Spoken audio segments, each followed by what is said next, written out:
Savaha, the Chennai Silks. India America இடையேயான வர்த்தக ஒப்பந்தம் தொடர்பாக மக்களவையில் மத்திய அமைச்சர் பியூஷ் கோயல் விளக்கம் அளித்து வருகிறார். அதனை பார்த்துக் கொண்டிருக்கிறோம். यह साझेदारी लघु और मध्यम उद्यमी एमएसएमई उद्यमियों, कुशल श्रमिकों और उद्योग के लिए नए अवसर खोलेगी। उन्नत प्रौद्योगिकियों तक पहुंच का सुगम बनाएगी और भारत के make in India for the world, design in India for the world और innovate in India for the world के दृष्टिकोण को साकार करने में सहायक होगी।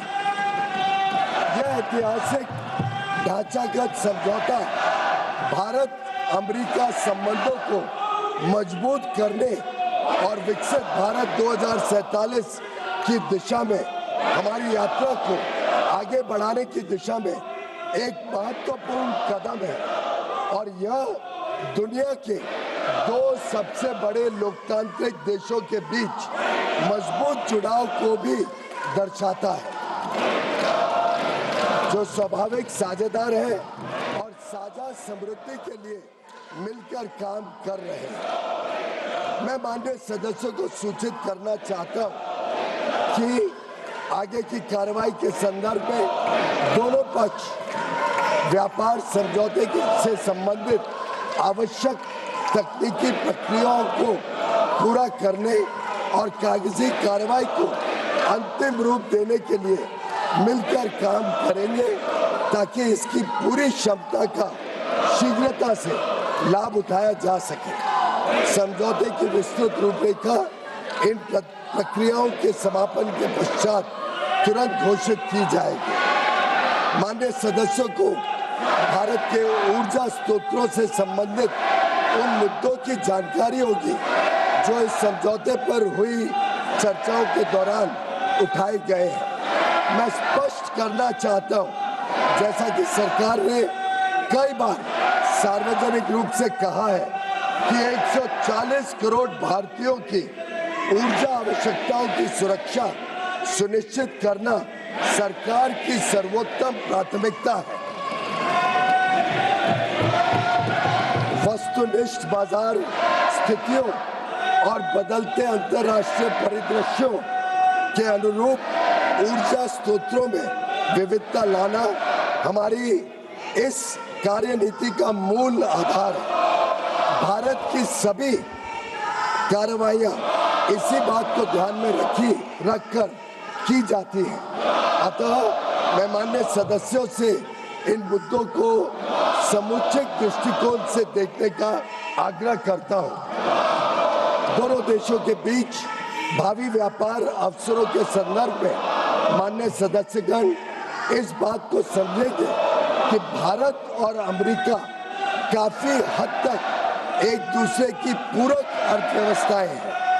जैसे जैसे भारत विकसित भारत के पथ पर अग्रसर हो रहा है, हमें ऊर्जा, विमानन, डेटा केंद्र, परमाणु ऊर्जा आदि सहित कई क्षेत्रों में अपनी क्षमताओं को बढ़ाने की आवश्यकता होगी। अमेरिका इन क्षेत्रों में दुनिया का अग्रणी देश है, इसलिए हमारे लिए इन क्षेत्रों में व्यापार की संभावनाओं पर ध्यान केंद्रित करना स्वाभाविक है, जिससे न केवल हमारी खरीद में बल्कि हमारे अपने निर्यात में भी विस्तार होगा। हमारा अनुमान है कि तुलनात्मक लाभ के परिणाम स्वरूप कई क्षेत्रों में भारत का निर्यात अमेरिका में भी काफी बढ़ेगा।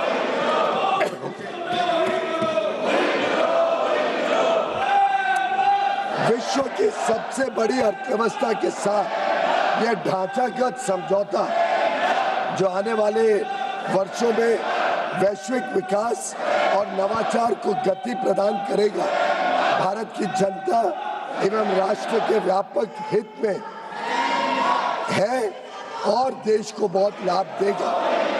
यह विकसित भारत और आत्मनिर्भर भारत दोनों को सशक्त बनाता है।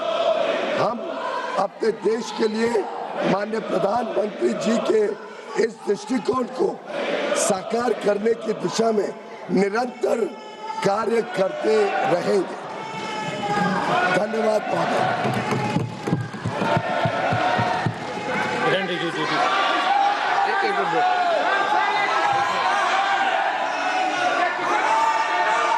माननीय सदस्यगण, ये सदन देश के लोकतंत्र का उच्च सदन है और आप सभी दलों ने समय समय पर इस देश के अंदर अलग अलग कालखंड के अंदर सरकार में भी रहे, लेकिन मेरा मत है कि इतनी लंबी सरकार में रहने के बाद भी हम इस उच्च सदन की मर्यादाओं परंपराओं को तोड़ रहे हैं। विरोध का तरीका होता है, विरोध के तरीके और भी हो सकते हैं, लेकिन आप अपनी इलाके से छोड़कर उस जगह जाकर मर्यादाओं को तोड़ोगे तो देश के अंदर लोकतंत्र के प्रति लोगों का विश्वास भरोसा कम होगा। आप सब चुनकर आते हैं, सदन के अंदर सदन के बाहर विरोध का तरीका होता है, लेकिन हम इतने वरिष्ठ नेता आप हैं, आपने शासन किया है, लेकिन नहीं बोलने देंगे वो नियम प्रक्रिया से चलता है, लेकिन आप मर्यादा तोड़ेंगे उचित है क्या? आप इधर से उधर जाकर आपके सदस्य इधर से उधर जाएंगे, ये उचित है क्या? यही मर्यादा बनाना चाहते हैं क्या आप?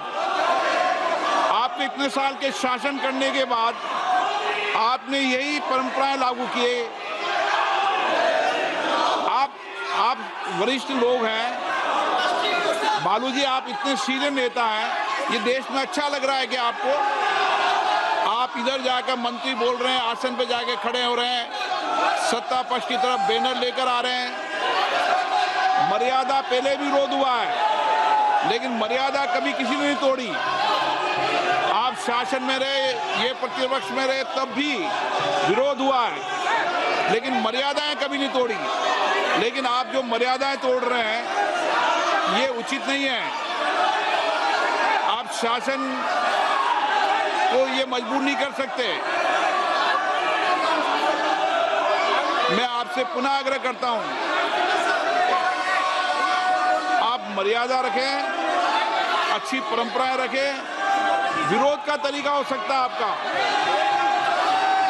विरोध आवाज से नहीं शब्दों से होता है, विरोध तर्कों से होता है, नारेबाजी से बैनर से विरोध नहीं होता, विरोध शब्दों तर्कों से होता है, असहमति मुद्दों पर होती है।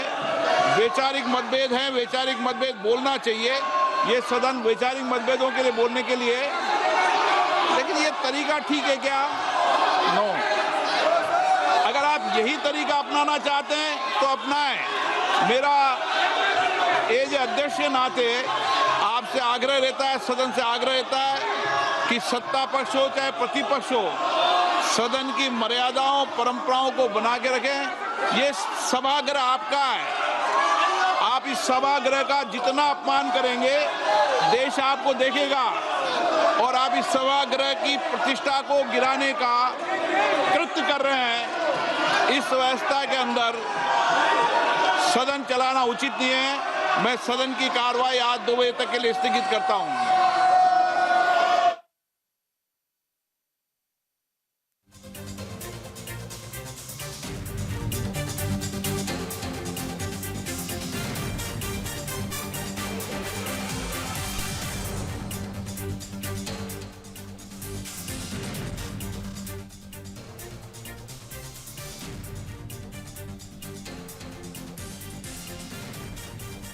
இந்தியா அமெரிக்கா இடையான வர்த்தக ஒப்பந்தம் தொடர்பாக மக்களவையில் மத்திய அமைச்சர் பியூஷ் கோயல் விளக்கமளித்த காட்சிகளை பார்த்தோம். அதனைத் தொடர்ந்து அங்கு அமளி உள்ளிட்ட விஷயங்கள் எல்லாம் நிகழ்ந்ததையும் நேரலையாக நாம் பார்த்துக் கொண்டிருக்கின்றோம். இதனைத் தொடர்ந்து மக்களவை 2 மணி வரை ஒத்திவைக்கப்படுவதாகவும் அறிவிக்கப்பட்டிருக்கின்றது. மத்திய அமைச்சர் பியூஷ் கோயல் இந்தியா அமெரிக்கா இடையான வர்த்தக ஒப்பந்தம் தொடர்பாக மக்களவையில் விளக்கமளித்தார்.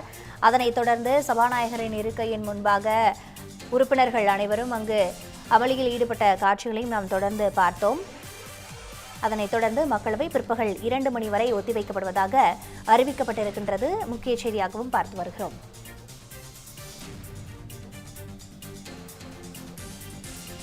மத்திய வர்த்தக மற்றும் தொழில்துறை அமைச்சர் பியூஷ் கோயல் அளித்த விளக்கத்திற்கு எதிர்க்கட்சிகள் மறுப்பு தெரிவித்து அமளியில் ஈடுபட்டார்கள். அதனைத் தொடர்ந்து மக்களவை பிற்பகல் 2 மணி வரை ஒத்திவைக்கப்பட்டிருக்கின்றது.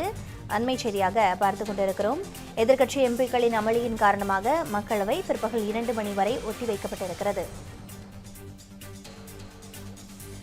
இந்தியா அமெரிக்கா இடையேயான வர்த்தக ஒப்பந்தம் தொடர்பாக மக்களவையில் மத்திய அமைச்சர் பியூஷ் கோயல் விளக்கம் அளித்து உரையாற்றினார்.